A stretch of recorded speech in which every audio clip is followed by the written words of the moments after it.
Bismillahirrahmanirrahim. Terakhir sampai di mana ini?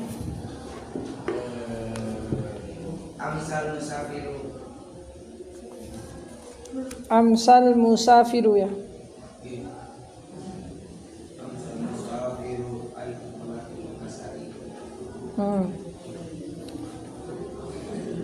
Bismillahirrahmanirrahim.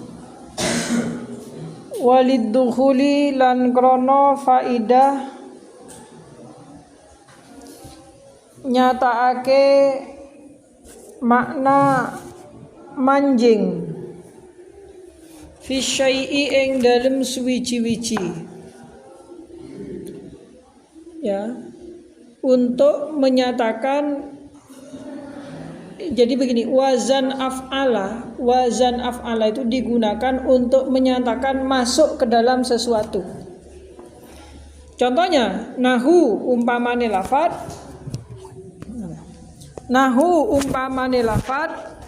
amsal musafiru. Amsa manjing sore sopo al musafiru wong kang lunga.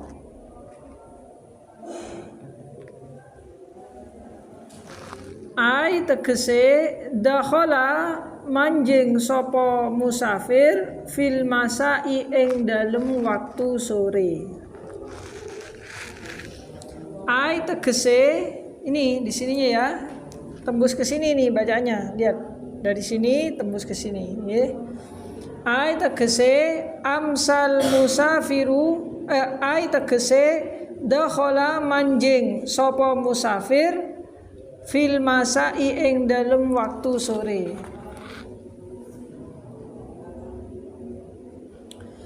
Jadi wazan af'ala itu menyatakan masuk ke dalam waktu. Contohnya begini. Lafaz ini ya. Wazannya kan af'ala.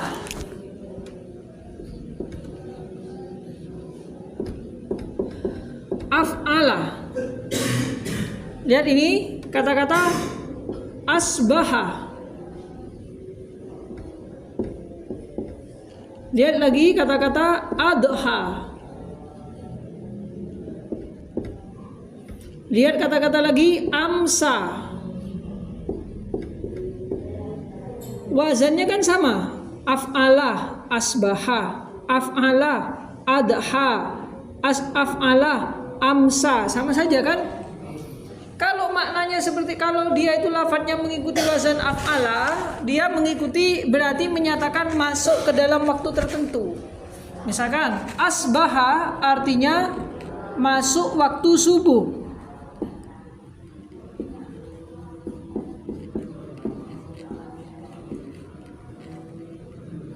Adha masuk waktu duha.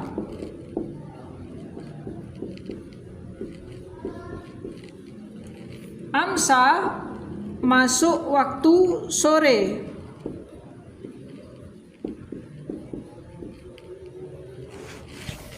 Yang mana awalnya seperti asbaha ini asalnya adalah sobaha.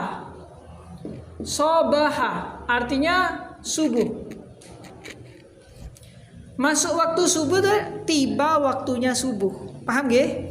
Adha artinya tiba waktunya duha. Amsa tiba waktunya sore. Asalnya asbaha artinya sobaha, subuh. Usolli fardhu subhi. As-subuhu artinya pagi. Salat yang dilakukan waktu pagi namanya salat subuh. Paham gak? Asbaha asalnya sobaha. Sobaha artinya subuh. Ketika ini sobaha kan mengikuti wazan fa'ala.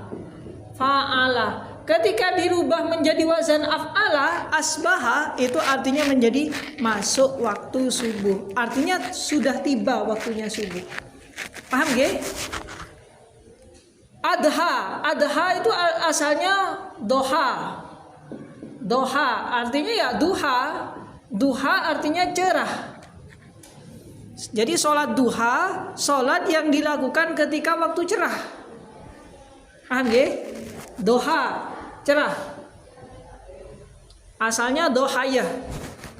Sama dengan ghoza, asalnya ghozawa. Kalau ini doha, asalnya dohayah. Doha asluhu dohayah. Ulibatil ya'u alifan litaharrukiha ba'da fathatin mutasilatin fasara adha. Kan begitu kan? Fasara doha. Ghaza asluhu ghazawa. Ulibatil wawu alifan, wawunya diganti alif litaharrukiha karena wawunya itu berharokat dan terjatuh setelah huruf yang berharokat fathah, maka menjadi ghaza. Asalnya ghazawa. Paham nang mboten niki? Doha. La amsa asalnya masa. Masa artinya sore. Kalau dirubah menjadi wazan af'ala, dari fa'ala menjadi fa'ala, af'ala menjadi maknanya masuk waktu sore. Sabaha artinya subuh, dirubah menjadi wazan asbaha artinya masuk waktu subuh. Doha artinya cerah, duha. Duha adha menjadi maknanya menjadi masuk waktu duha. Masa artinya sore. Kalau dirubah menjadi wazan af'ala menjadi amsa artinya menjadi masuk waktu sore. Paham no mboten niki? Paham?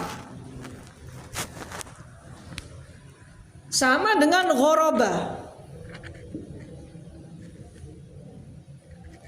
Ghoroba artinya surup. Ghoroba artinya surup atau terbenamnya matahari. Matahari terbenam. Terbenam itu bahasanya ghoroba. Terbenam. Kalau ini dirubah menjadi aghroba, masuk waktu maghrib atau masuk waktu surup, masuk terbenam, waktu terbenam. Paham nggih? Maghrib itu isim makan. Isim zaman, kata kerja waktu, artinya waktu terbenamnya matahari. Sholat maghrib adalah sholat yang dilaksanakan ketika matahari terbenam. Saya di sini paham nang mboten niki? Sholat maghrib, yeah. Sholat maghrib. Maghrib itu artinya maghrib dari kata ghoraba yuribu ghorban wa maghriban fahuwa gharibun wa dzaka maghrubun ighrab la taghrab maghribun. Maghribun mighrabun. Maghrib itu artinya isim makan tempat. Isim makan artinya tempat terbenamnya matahari, tempat terbenam. Maghribun isim zaman artinya waktu terbenam. Lah salat yang dilaksanakan di waktu terbenamnya matahari maka disebut sebagai salat maghrib. Misalkan, nah maghrib itu kata-kata maghrib ya. Maghribun itu bisa berarti isim makan, berarti tempat terbenam. Bisa berarti waktu, artinya waktu terbenam. Namanya isim makan. Kalau tempat berarti ismu makanin, isim makan. Kalau waktu isim zaman. Ismu zamanin, isim zaman. Nah, kalau dia dimaknai isim zaman berarti maknanya waktu terbenam. Tapi kalau dikatakan isim makan artinya tempat terbenam. Paham nggih? Lah salat maghrib, salat yang dilakukan pada waktu terbenamnya matahari. Waktu berarti dia bermakna isim zaman, nggih. Nah, di dalam surat Al-Kahfi misalkan dikatakan begini. Hatta idza balagha maghribasy syamsi, la maghribasy syamsi, hatta sehingga idza ketika, balagha dia sampai, maghribasy syamsi, maghriba dinasabkan karena dia menjadi maf'ul, dinasabkan dengan fathah. Maghriba artinya dia sampai ke karena eng itu bahasa Indonesianya ke, ya, tempat terbenam, ke tempat terbenam asyamsi matahari. Maghrib dari kata ghoraba. Hatta idza balaw maghrib asy-syamsi wajada indaha qauman la yakaduna yafqahuna qawla. Itu ya. Dia menceritakan Zulkarnain. Zulkarnain itu Zulkarnain. Ada yang mengatakan Zulkarnain itu Alexander Zulkarnain. Alexander the Great yang hidup sekitar 300 tahun sebelum Masehi. Dia itu yang menciptakan pertama kali menara yang bisa didorong. Jadi kamu kalau main Age of Empire itu ya, kalau peradabannya Yunani itu kan ada ini menara besar. Dia kan mau menghancurkan temboknya musuh. Nah di sini ada meriam-meriam yang dipasang di dalam menara ini, kotak ini begini. Ya, nah coba di apa? Nah di sini nih mau meruntuhkan benteng. Saya lupa itu ceritanya, dia perang ini bangsa Asyirian apa bagaimana mau berperang dengan bangsa Romawi. Itu mau menghancurkan benteng. Di sini benteng yang hampir sudah tidak bisa dihancurkan. Maka dia membuat menara yang isinya meriam-meriam di atas. Itu lalu supaya ini bisa dibawa perang, maka di bawahnya dikasih roda. Jadi bisa disuruh. Maka sama kalau main Age of Empire yang satu, yang Age of Empire yang The Rise of the Rome, itu kalau sampan milih peradaban Assyria itu ada yang senjatanya begini ya. Senjata itu menggambarkan Alexander the Great, Alexander Zulkarnain yang ada dalam Quran. Wa yas'alunaka 'anil qarnaini qul sa'atlu 'alaikum minhu dzikra. Wa yas'alunaka, wahai Muhammad, mereka bertanya kepadamu tentang Alexander Zulkarnain, Alexander the Great. Qul sa'atlu 'alaikum minhu dzikra. Bilang sama mereka yang tanya ya, bahwa nanti akan diceritakan. Gitu ya. Lalu berceritalah Nabi Muhammad tentang Alexander Zulkarnain. Ini dikisahkan bahwa Alexander Zulkarnain itu hatta idza balau maghriba syamsi, ketika dia itu datang tiba di suatu tempat terbenamnya matahari, artinya di ufuk barat, di ujung barat. Wajada indaha qauma, dia ketemu dengan seorang kaum. Qauman la yakaduna yafqahuna qawla, kaum yang bahasanya aneh. Aneh bagi siapa? Alexander the Great. Tidak tahu ini bahasa apa. Nah, ada catatan, ada kitab, ada buku yang menulis itu dikira-kira itu adalah di Flores. Jadi katanya itu di Flores. Saya tidak tahu juga. Katanya di Flores. Tapi itu ada penafsirannya. Nah ini kata-kata maghrib asyamsi, tempat terbenamnya matahari. Ya Pak Holis kalau ngomong, kalau cerita macam-macam. Maksudnya itu kemana-mana. Nah ini dia Alexander the Great, makanya dikatakan the Great itu hanya hebat karena dia menciptakan sesuatu persenjataan alat perang yang tidak dibayangkan sebelumnya. Ada menara yang sangat tinggi bisa didorong. Nah ini. Jadi kalau sama tuh main Age of Empire itu insya Allah ketemu ada yang begitu. Yang itulah. Itu menggambarkan bagaimana kondisi di masa Alexander the Great ya. Nah kemudian begini,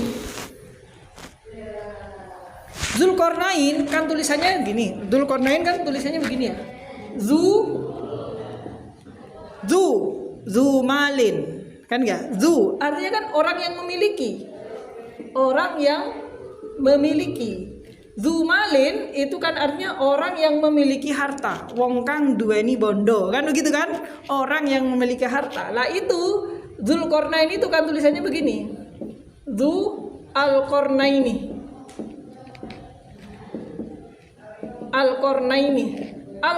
itu dari kata kornun. Kalau mufrad, Kalau isim mufrad kornun. Kornun isim mufrad, satu tanduk.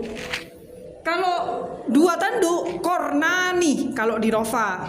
Lah karena ini zu ini adalah salah satu asmaul khamsah dan setelah zu itu adalah mudhaf ilaih, maka ini yang isim tasniyahnya dijerkan karena mudhaf ilaih harus dijerkan dengan ya. Karena apa dengan ya? Karena merupakan isim tasniyah. Isim tasniyah itu jika dijerkan harus menggunakan ya. Kan begitu kan? Menjadi asalnya kornani, dua tanduk. Kalau Dzulqarnaini, orang yang memiliki dua tanduk. Sehingga dia itu baju perangnya itu, helmnya itu begini bentuknya. Kira-kira, karena ini kan kira-kira. Karena Qarnaini dua tanduk, maka tanduknya begini. Kayak Viking kan ya. Nah, itu bisa. Jadi Dzulqarnain, orang yang memiliki dua tanduk. Kenapa? Baju perangnya itu pakai dua tanduk. Paham nggih? Makanya Ja'a abuka wa akhuka wa fuka wa hamuka wa fuka wa dzu malin. Dzu malin bondo, orang yang memiliki harta. Wong kang duweni bondo. Lah kalau Dzulqarnaini asalnya Qarnain itu kornun. Kornun artinya tanduk. Kalau dua tanduknya Qarnaini, dua tanduk. Kalau jer, kalau rofa Qarnani. Kalau jer Qarnaini.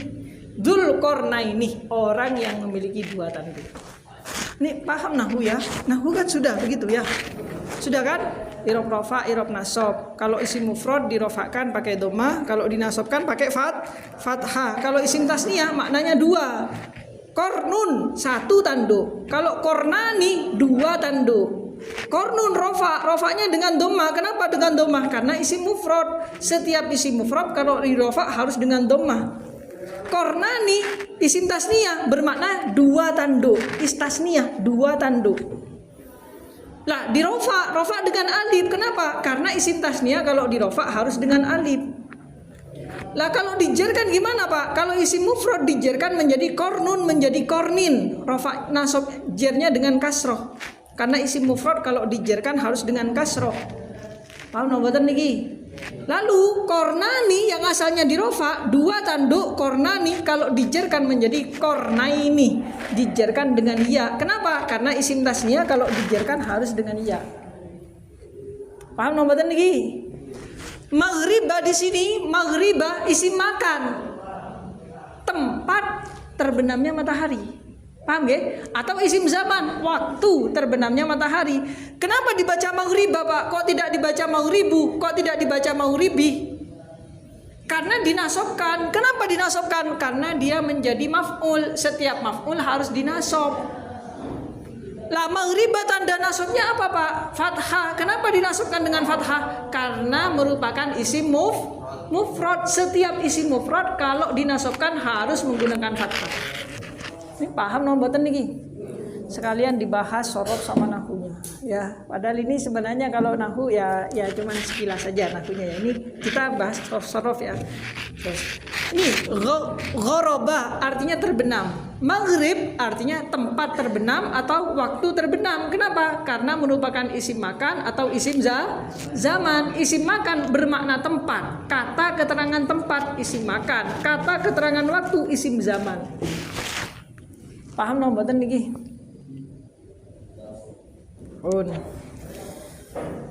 Nah, kita sebenarnya membahas amsa tadi. Amsa dari kata masa. Masa artinya sore. Masa artinya sore.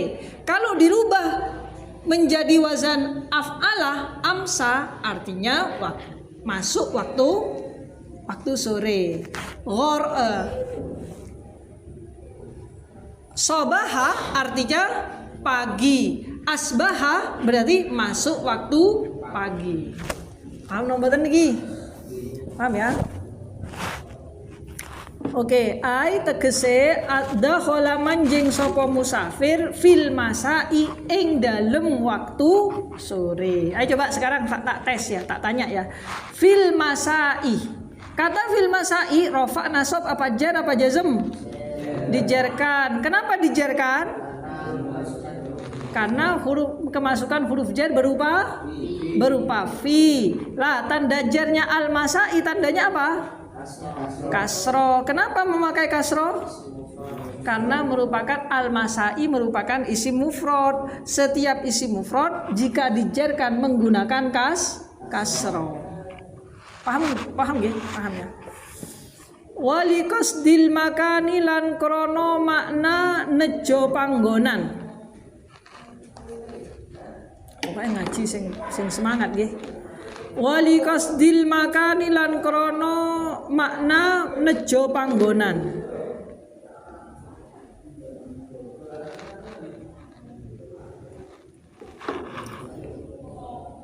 Paham nggih? Sebentar, saya jelaskan dulu. Kalau tadi dikatakan bahwa kalau makna yang kedua adalah untuk wazan af'ala digunakan untuk menyatakan memasuki suatu waktu, ya, memasuki waktu.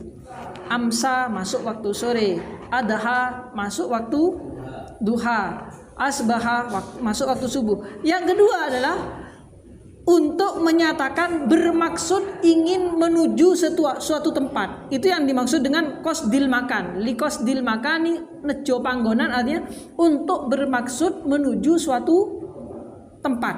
Paham nggih? Sekarang sudah. Coba kita bahas dulu yang adha asbaha. Itu Saman pernah dengar enggak kata-kata asbaha, adha, amsa? Pernah dengar?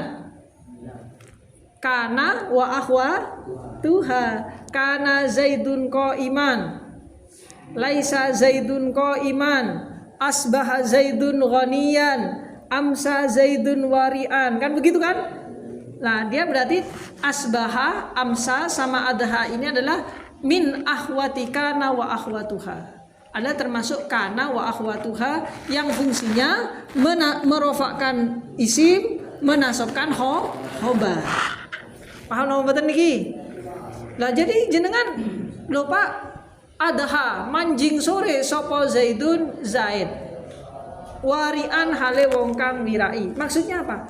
Asbaha itu artinya masuk waktu subuh. Kalau di bahasa Indonesia kan itu loh. Nah, kita ini kan biasanya menerjemahkan bahasa Jawa ya. Asbaha artinya masuk waktu subuh. Adha artinya masuk waktu duha. Amsa artinya masuk waktu sore. Nah kan kita kan biasanya menerjemahkan bahasa Jawa. Kadang-kadang kan kalau bahasa Jawa tidak mengerti artinya apa. Karena yang digunakan adalah bahasa Jawa yang kuno. Paham gak? Kadang-kadang kita bingung. Tapi kalau di bahasa Indonesia kan sebenarnya begitu. Paham ya? Lah kenapa kita memakai bahasa Jawa? Karena bahasa Jawa itu membantu untuk memahami nahwunya. Contohnya gini. Zaidun utawi Zaid iku qaimun wong kang ngadeg. Kenapa Pak? Kalau utawi itu ditandai mim, iku ditandai kho. Oh, kalau mim utawi itu artinya mubtada. Kalau iku kho itu artinya khobar. Begitu ya. Kalau jim mongko, jim di atas artinya jawab. Kalau jim di bawah piro-piro artinya jamak. Itu untuk membantu. Jadi sangat membantu dalam memahami jenengan memahami nahwunya. Kalau ada utawi jangan berhenti membaca sampai ketemu iku. Karena tidak ada mungkin ada mubtada tanpa khobar, tidak ada mungkin ada khobar tidak ada mubtadanya. Paham nomboten niki? Bisa ya? Kalau fa alif di atas sopo, fa alif di atas artinya fa'il. Paham nggih? Kalau ing di atas, mim fa di atas artinya eng. Eng itu kalau diterjemahkan ke dalam bahasa Indonesia ke. Saya memukul anjing. Anjingnya tuh eng. Ke. Saya memukul ke anjing. Kepada anjing. Eng. Nah, eng itu artinya maf'ul. Kalau sudah ketemu eng, maf'ul harus nasab. Kenapa? Karena itu maf'ul. Kenapa kalau maf'ul? Setiap maf'ul harus dinasobkan. Loh, nasabnya dengan apa Pak? Dengan fathah atau dengan yang lain? Lihat-lihat, kalau dia itu isim mufrad, maka dinasabkannya dengan fathah. Kalau isim tasniyah, nasabnya dengan ya, kan begitu kan? Paham ini? Paham ya? Kalau dia asmaul khamsah, maka dia itu dinasobkan dengan alif. Ro'aitu ahoka. Ro'aitu ningali sopo ingsun ahoka ing sedulur lanang siro. Ahoka, abaka, hamaka, faka, zamalin. Kalau rofa, kalau asmaul khamsah, kalau rofa, abuka, ahuka, hamuka, fuka, zumalin. Kalau nasab, abaka, ahoka, hamaka, faka, zamalin. Kalau jar, abika, akhika, hamika, fika, zimalin. Marortu bi zimalin, marortu bi abika, marortu bi akhika. Wawunya tadi diganti dengan ya. Paham gak? Ini paham? No, betul begini. Jadi saya menjelaskan ini bukan nopo nggih, meskipun ini sorok atau saya singgung nahunya, tapi kira-kira kan membantu memahami. Ja'a abuka, abukanya rofa. Kenapa rofa? Karena menjadi fa'il. Setiap fa'il harus dirofakan.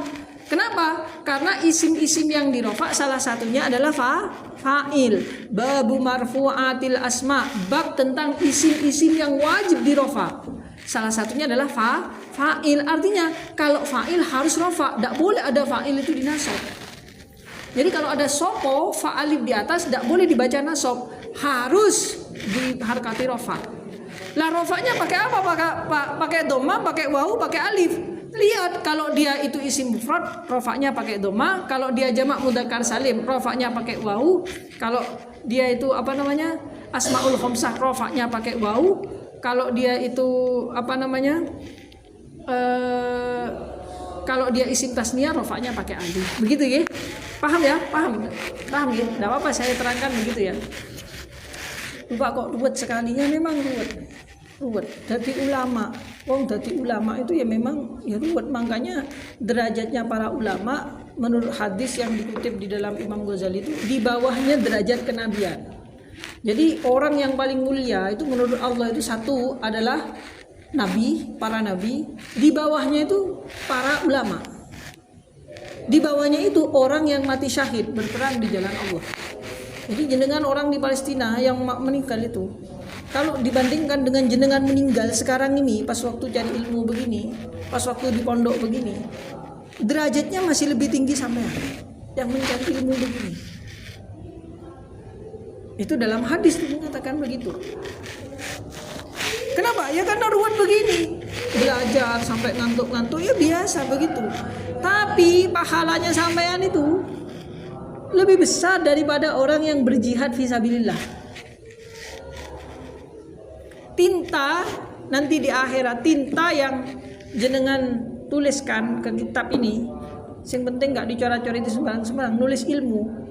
Itu sama beratnya dengan darahnya orang yang mati syahid itu. Itu karena kenapa jadi kiai itu gak jadi kiai, jadi ulama itu gak gampang. Ya, gak gampang. Tapi sama ini pahalanya sudah besar. Lupa, kula niku kan tilem Pak di kelas. Sing penting sampean itu berangkat dari kamar, saya niat lillahi taala mencari ilmu. Entah di sini sama mau tidur, pahalanya tetap pahala mencari ilmu karena niatnya tadi sudah mencari ilmu. Nah kalau sama, aku tak turun deh kelas saya, gitu ya. Jadi sama dari kamar terus sama di jalan, terus ngantuk-ngantuk tak turun deh kelas saya. Nah sama kalau tidur temenan, ya pahalanya turu gak ada pahalanya turu. Tapi sama itu niat tak turun deh kelas, ternyata sampai di kelas gak turu. Ngerungokno ngaji itu sama nulis, kalau disuruh nulis pahalanya ganti, pahalanya mencari ilmu. Paham ya? Jadi sampean dari bawah kalau diniati mencari ilmu ternyata tidur sampean itu diberi pahala orang mencari ilmu. Kalau sampean itu niatnya dari bawah itu, dari bawah jalan tadi itu, niat dari bawah itu niat mau tidur, ternyata tidur temenan, ya pahalanya wong turu. Ya bukan ya turu oleh turu. Tapi kalau sampai niat dari bawah tadi mau tidur ternyata gak jadi tidur di sini ngerungokno wong ngaji begini, maka jadi ganti pahalanya orang cari ilmu. Paham nggih? Sakjane banyak yang mau tak kadung cerita Dzulqarnain apa? Dzulqarnain ya. Orang yang memiliki dua tangan. Alexander the Great. Saya enggak online. Kalau saya